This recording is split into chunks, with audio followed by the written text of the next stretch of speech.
প্ৰতি তোমালৈ কিবা কোৱাৰ আগেয়ে তোমাক সোধোঁ, পোনাটোৰ ভালনে? তোমাৰ কথা নুসুধি তাৰ কথা প্ৰথমেই সোধাৰ কাৰণে বেয়া পাইছা নেকি? বেয়া নাপাবা দেই। তোমাক যেনেকৈ ভাল পাওঁ, তোমাৰ মোৰ সেই সপোনটোকো মই খুব ভাল পাওঁ। সেয়েহে তাৰ কথা প্ৰথমেই সুধিলোঁ। আমাৰ সম্পৰ্ক আৰম্ভ হোৱাৰ দিন ধৰি আমি খুব হেঁপাহেৰে এই সপোনটো গাঁঠিছিলোঁ। আমাৰ এটি কণমানি মৰম লগা ল'ৰা হ'ব। এতিয়া মনত পৰিলে মুখত মোৰ হাঁহি এটাই খেলি যায়।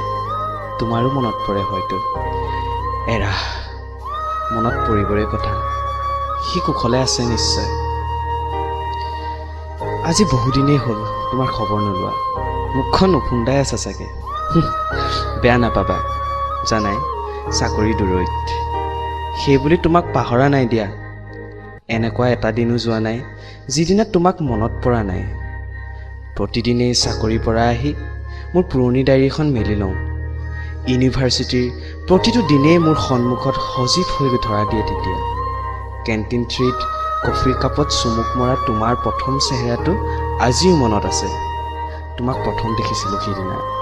তোমাক আকাশৰ পৰা নামি অহা জোনবাইজনীৰ নিচিনাই লাগিছিল। বৰ হেঁপাহেৰে তোমাৰ কাষ চাপিছিলোঁ। গভীৰ হৈছিল আমাৰ ভালপোৱা। নাহৰৰ তলে তলে লাহে লাহে খোজকঢ়াটো আমাৰ অভ্যাসেই হৈ পৰিছিল। লগৰবোৰে লগ পালে জোকোৱাটো তেনেই স্বাভাৱিক হৈ পৰিছিল মোৰ বাবে। কিন্তু জোকালে তোমাৰ মুখখন প্ৰতিদিনেই ৰঙা হৈ পৰিছিল। বগা চুৰিদাৰযোৰত তোমাৰ ৰঙা মুখখন বৰ ধুনীয়া লাগিছিল জানা। ফাগুণমহীয়া নাহৰজোপাক চাই চাই যে তুমি কিমান কথা কোৱা, মই মাথো তোমাৰ চকুলৈ চাই থাকোঁ তেতিয়া। এতিয়াও শুনিবৰ মন যায় তোমাৰ সেই অনৰ্গল কথাবোৰ। এতিয়াও ফাগুণমহীয়া চিপ চিপ বৰষুণত তিতিবৰ মন যায় কেতিয়াবা তোমাৰ সৈতে। কি কৰিবা, মই যে দূৰৈত। বাৰু থাওক ইউনিভাৰ্চিটিৰ দিনবোৰৰ কথা। পোনাটোক মোৰ কথা কোৱা নে? সি দেখিবলৈ তোমাৰ নিচিনাই খুব মৰম লগা হৈছে নহয়। আগতে আমি দুয়োটাই কাজিয়া যে লাগোঁ, তুমি কোৱা ল'ৰাটো তোমাৰ নিচিনা হ'ব আৰু মই কওঁ মোৰ নিচিনা। আজি আৰু তেনেদৰে কাজিয়া লগাৰ অৱকাশ নাই, হয়তো যুক্তিও নাই তাত। শুনিছোঁ পোনাটোৰ নাম আমি ভবাৰ নিচিনাই ৰাখিলা।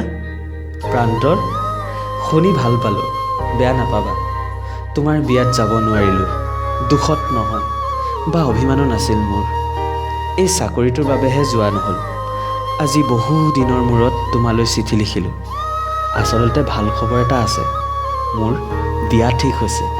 মই নগ'লোঁ বুলি তুমি আকৌ মোৰ বিয়ালৈ নহাকৈ নাথাকিবা। ইউনিভাৰ্চিটি এৰাৰ 2 মাহ পিছতে তোমাৰ বিয়াৰ নিমন্ত্ৰণী পত্ৰ পাই অলপ দুখ পাইছিলোঁ। কিন্তু বিশ্বাস কৰা, মোৰ চাকৰিৰ বাবেহে তাত উপস্থিত হ'ব পৰা নাছিলোঁ। চিঠিখনৰ লগতে মোৰ বিয়াৰ নিমন্ত্ৰণী পত্ৰ গাঁঠি দিছোঁ। মোৰ নতুন জীৱনটো আৰম্ভ কৰাৰ বাবে পাৰিলে আহি আশীৰ্বাদ কৰিবা। ছোৱালী তোমালোকৰ যোৰহাটৰে, পাৰিলে আহিবা। প্ৰান্তত, তোমাৰ যুগান্তৰ।